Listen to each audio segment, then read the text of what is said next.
And the Pentagon moments ago being asked about new satellite images reportedly showing mock-ups of U.S. warships created by the Chinese military for target practice. Here's Press Secretary John Kirby just moments ago. Watch. You've heard the Secretary talk about this many times. He holds the PRC as our #1 pacing challenge. And what we're focused on, I mean, I haven't seen these images, and they can speak to what their bombing runs look like. That's for them to speak to. What I can tell you is we're focused on developing the capabilities, the operational concepts, making sure we have the resources and the right strategy in place so that we can deal with the PRC as the #1 pacing challenge. All right, so here now, former Secretary of State Mike Pompeo. Good to see you, sir, as always. Thank you for being here.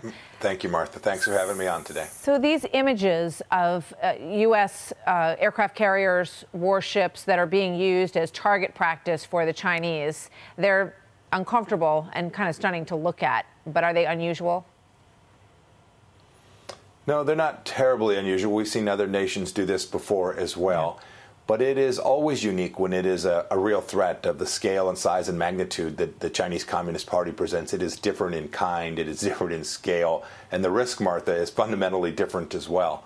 Look, some of this may well just be propaganda. You could shoot at a square that's roughly the same size as an American vessel, but doing it in this way is good theater, maybe internally, but also externally, to send a message to the world that the Chinese Communist Party is serious. I heard the Pentagon speak. I hope they're right. I've seen no indication that they are prepared to confront the Chinese Communist Party on these issues.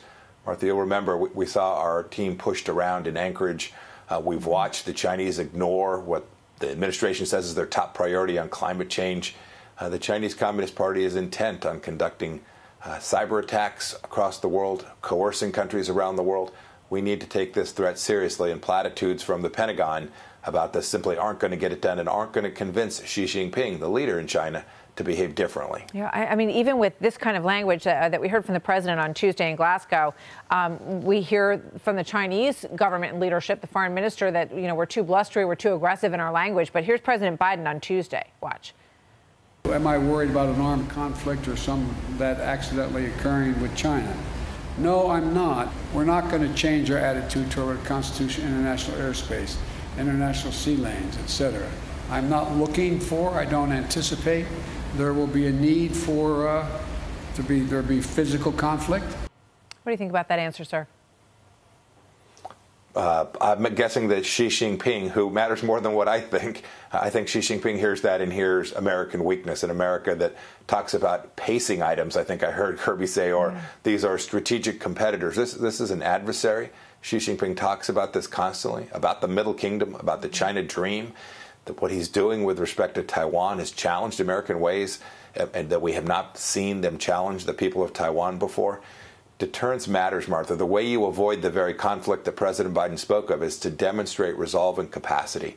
We need to do that not just ourselves, but with our partners in Australia and Japan and South Korea and India, the Europeans as well. When we do those things well, when we establish real deterrence and they know that an administration is serious about protecting its interest, this is how you avoid conflict, not just with the Chinese Communist Party, but with the Iranians and others as well. Yeah, I know there's a lot of concern that post-Olympics in Beijing, it might be a time when we could see China potentially attack or become more aggressive against Taiwan. Do you think that that is a time frame that we should be worried about? And what can we do in the meantime to try to project strength that would prevent them from doing that?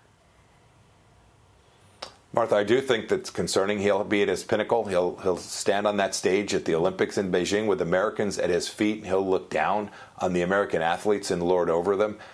He'll then see that he is in a place where the world has recognized his greatness, and I think his own people will sense that too. So I am very concerned about that. There are so many things we could do. It could start with exerting American economic pressure on the Chinese Communist Party in the way that we did in the Trump administration. The tools are available. We simply need leaders that are prepared to actually do this. There's always some risk associated with that, But if you get this wrong, if Xi Jinping determines that he can continue to twist the knife and continue to push America, I can assure you he most certainly will, and that presents the real risk of conflict. Well, they have been building at least 3 new solid-fueled ICBM silo fields that could contain hundreds of new ICBM silos.